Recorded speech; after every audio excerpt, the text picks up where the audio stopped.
And now, here are Don Stossel and Elizabeth Vargas. Good evening and welcome to this second hour of 2020. We're coming to you tonight from Riverside Church in New York City, a perfect setting from which to talk about one of the most powerful forces in the world, faith. Not just religious faith, but faith in yourself. We begin with the kind of extreme faith that few of us can understand. Diane Sawyer takes our cameras into one of the most mysterious places in the country, the silent world of cloistered nuns. 1,400 women who gave up all secular pleasures for the purity of life lived entirely behind walls.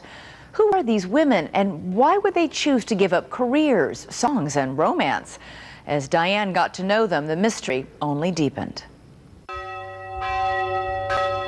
Tonight in the darkness, an ancient ritual begins, as it has every night for almost 1,000 years. In bare feet and complete silence, women arise from their bed, don their cowls, and head to the chapel to pray for your soul.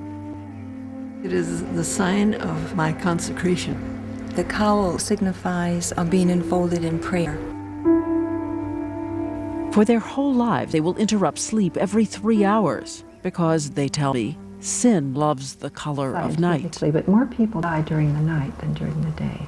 And so we're very much conscious at this midnight hour and around us is dark and quiet, and some people are dying. They're going before the judgment seat of God.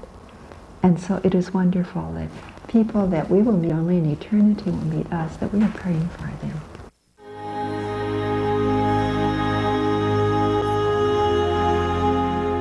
For years, I have wondered about these women in the cloistered and penitential orders. They are not like the thousands of nuns we see wandering in the world.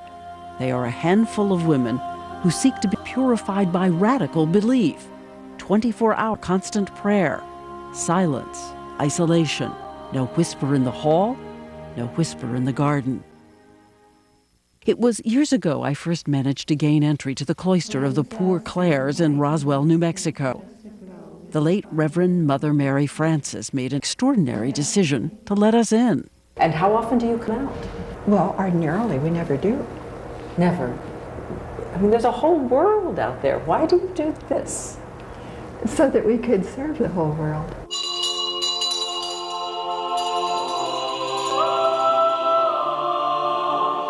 Once inside, we were stunned by the ferocity of self-denial. Breakfast eaten standing up in remembrance of what the Israelites did on their way to the Promised Land. Their food, just 2 small pieces of bread and a cup of coffee, every crumb consumed. To stay concentrated on God, they strip away every worldly thought, no physical contact, not even hugs. Contact with family restricted to twice a year and brief. And if your thoughts do stray, a confession in what they call the chapter of faults. Let us now confess our faults to Him and to one another. Across the country, in another cloister, the elderly sisters of Mount St. Mary's remember just a few decades ago when there was still self-flagellation to stay connected to the bloody suffering of Christ. The sound, Sister Gertrude once made the rope whips for the nuns. I suppose each one could do as much as she wanted to do as these, but at least it never drew blood. The whips have since been banished, but the intensity of the silence and the penance remains. So it's completely surprising to the rest of us that there are still young women attracted to this difficult and forbidding world. On a cold winter weekend, we meet a handful of girls who say they have come from the outside to the cloister to explore a radical commitment for their lives. Rosemary says she's here because of a kind of visitation. I felt the presence of God in the room with me and heard as clearly and unmistakably as I've ever heard anything, an inner voice saying, "Come to me." And are you ready for this? She is a Harvard professor of 19th century literature and raised a Protestant. I'm a convert to Catholicism. My experience with nuns was pretty much limited to the sound of music when I was a kid. A lot of my vision, I think, is probably still very romantic, but that's how it feels. This is the love of my life. And there's Frances, 23, from Wales, the youngest woman here. I've had a relationship with God since I was a child. She's a Harvard graduate studying for a master's degree in monastic history. There's Christine, age 28, once worked as an editor for a Washington journal. I mean, family sounds wonderful and children sound wonderful and a career, and the more I think about things like that, it just still doesn't seem like it captures enough of this feeling inside of me. It's almost like you want to give yourself in a deeper way.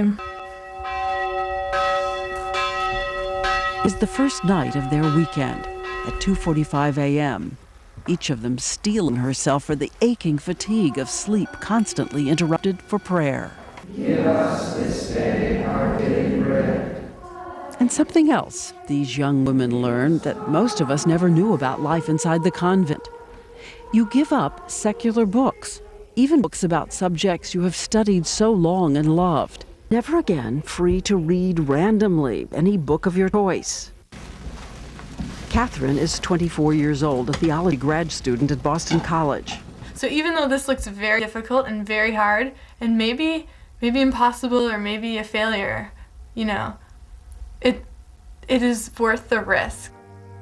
If these women do decide to join the cloister, they face a 9-year path from postulant to novice to final vows. A kind of wedding day when they become the special bride of Christ. These are pictures rarely seen. The bride offering herself to her divine husband. And we noticed so many of the nuns at both of the cloisters talk with all the passion of infatuated girls. It is by far the most intimate of relationships. To be in love with love itself is almost too much at times.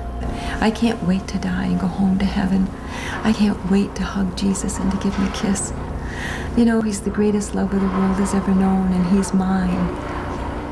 At the Poor Clares for the wedding, they style their hair elaborately for the last time.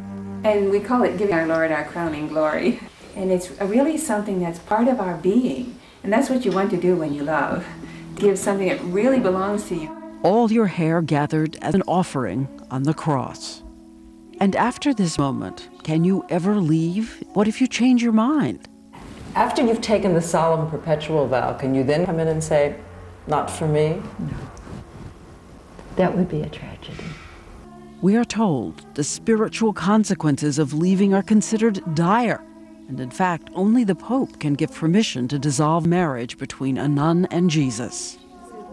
As morning dawns in the cloister, our young seekers are still intrigued, some by the silence, some by the clothes. Catherine says, for her, let the devil wear Prada. I think their habit is pretty awesome. And I like black and white. No, I mean, you know, it's simple. That's the cool thing. Like, I like simple clothes. So, you know, I think, like, in my clothing style, like, I'm pretty monastic already, right? Rosemary, the Harvard professor, has begun to worry about what it would mean to be isolated from her father.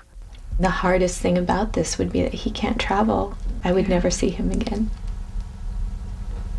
That's horrible. Look what you've done. But, so from my perspective at this point in the process, that is the scariest and the most difficult thing to consider. When we return, more questions about why a young woman today would want a life of silence, isolation, and chastity. As for chastity, well, that's a big one. Will our young women leave or choose to enter a life behind the walls?